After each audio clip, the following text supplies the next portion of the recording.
Hey guys, now let's look at an example of multiplication. I have four groups of three candies. It's 12 candies in all.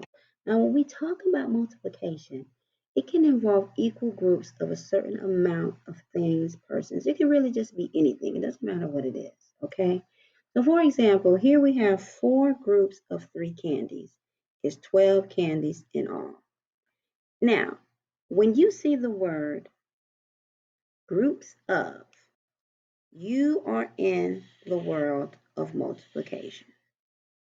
Not all the time, but most of the time, you are in the world of multiplication. That's why I'm going to put it in a box.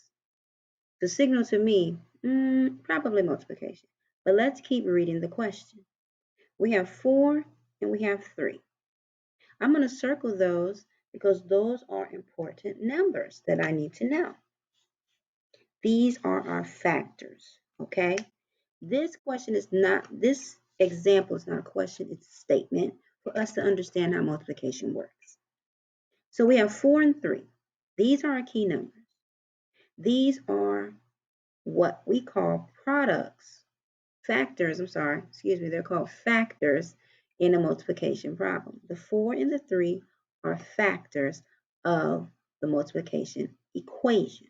So I'm going to write 4 and 3 here. So what's so important about 4 and 3? What's so important about these two factors? Well, in multiplication, the factors tell us something. That's why they're important. That's why we circled them. The first factor tells us how many groups. So your first factor tells us how many groups.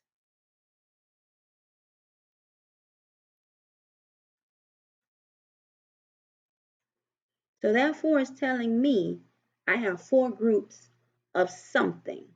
I don't know what it is yet, but I have 4 groups of something. So as I continue to read the statement, it says I have 4 groups of 3. So now I know that the second factor tells me how many is in each group.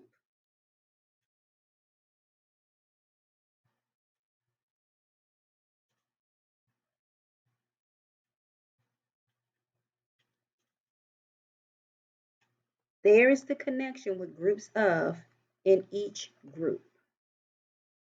So now we know how many groups, and now we know how many in each group. Let's draw a diagram. I'm going to draw 4 circles to represent my 4 groups. 1, 2, 3, 4. Now I'm going to put 3 dots in each group because the second factor tells us how many in each group. So I need to put 3 in every single group. Let's do it together. 1, 2, 3, 1, 2, 3, 1, 2, 3, 1, 2, 3.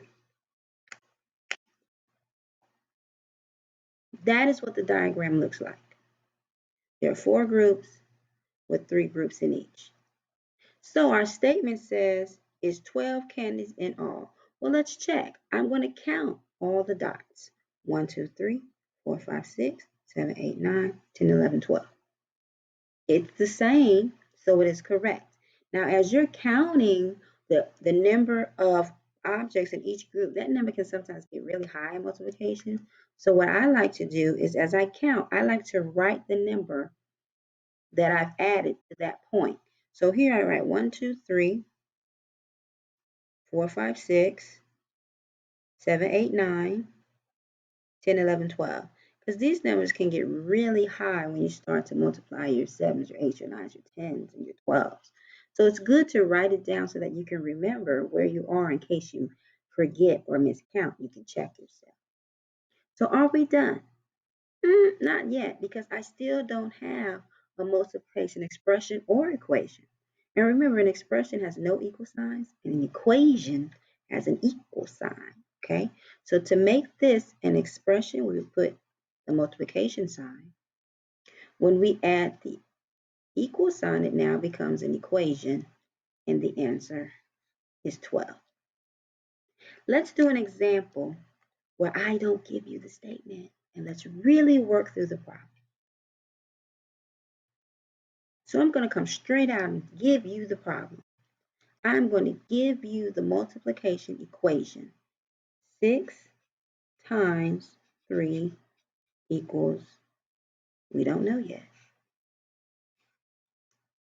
And let's work this problem out. Now, what does our first number tell us? The number of groups. So we have 6 groups. Let's draw 6 circles.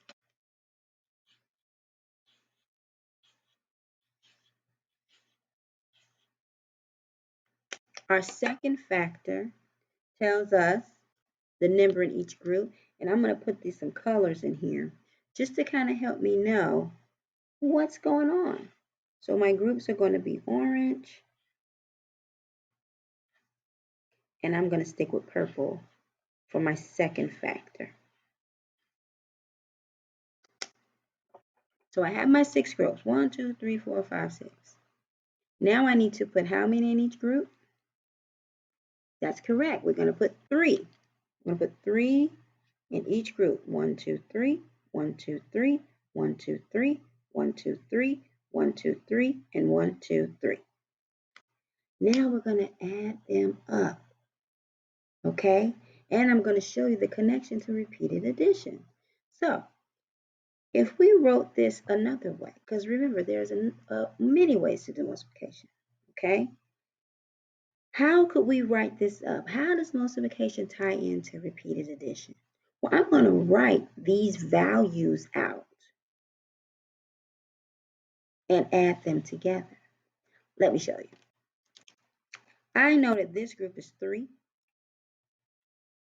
3, 3,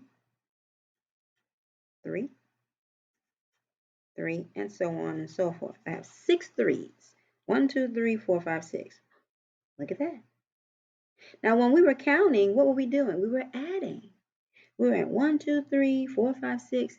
That's addition. So I'm just going to stick a plus sign in between all of my 3s. So this represents the diagram, which is repeated addition. So now let's count. 1, 2, 3, 4, 5, 6, 7, 8, 9, 10, 11, 12, 13, 14, 15, 16, 17, 18. The answer is 18. If we add 3 plus 3 is 6, 6 plus 3 is 9, 9 plus 3 is 12. Okay? 12 plus 3 is 15, and 15 plus 3 is 18. So the answer is 18. So when we start with the multiplication expression, the first thing you should do is identify your 2 factors. Your first factor tells you how many groups.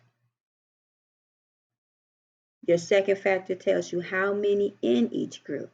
3. And every single one has to be the same. You can't have 4 here, 2 here. Everybody gets the equal amount in each group. Then we can add them together using repeated addition. And our answer will always be the same. Okay?